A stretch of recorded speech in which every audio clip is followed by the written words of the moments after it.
মানে আইডি কার্ডটা প্রত্যেক নাগরিকের, যার কাছে আইডি কার্ড আছে, যার কাছে আইডি কার্ড নাই, আইডি কার্ড যদি থাকে ওটাকে মিনিমাইজ করে একটু সাইজটা ছোটো করে সাথে রাখা, মানি ব্যাগে রাখতে হবে। যদি আইডি কার্ড না থাকে তার জন্ম নিবন্ধন কার্ড ছাড়া বাঙালি হবে না, আমাদের রোহিঙ্গা। যার কাছে জন্ম নিবন্ধন কার্ড অনলাইন করে না সে তো রোহিঙ্গা। যার কাছে আইডি কার্ড না জন্ম নিয়ে সেটাও মিনিমাইজ করে যাতে সাথে রাখে বাংলাদেশের, যাতে আল্লাহ না করুক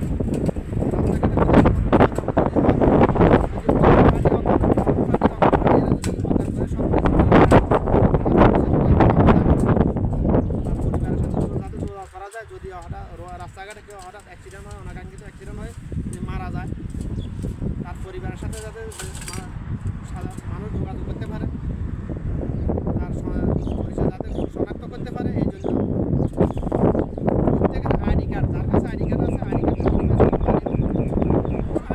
করে না থাকুক না, কপি করে তো রাখা যায়, হাজার শত শত কপি করা যায়, মিনিমাইজ করে রাখা সবার জন্য জরুরি।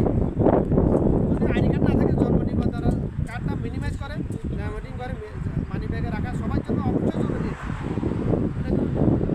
এটার জন্য কিছু সরকারের কিছু পদক্ষেপ নিতে হবে, সরকারও দায়ী, সব কিছু পাবলিক দায়ী, পাবলিককে সচেতন সরকার করতেছে না, সরকার এবং নিজ দায়িত্ব পালন করতেছে না। সরকারি যত অফিস আদালত আছে যেখানে যখনই প্রবেশ করতে হবে আইডি কার্ড শো করতে হবে। সরকার যদি এই নিয়ম চালু করে তাহলে সবার সাথে সবাই ইচ্ছে অনিচ্ছাকৃতভাবে হলে আইডি কার্ড সাথে রাখবে। সরকার যদি এতটুকু করে, এটা সরকার তো কোনো পয়সা খরচ হবে না, শুধুমাত্র একটা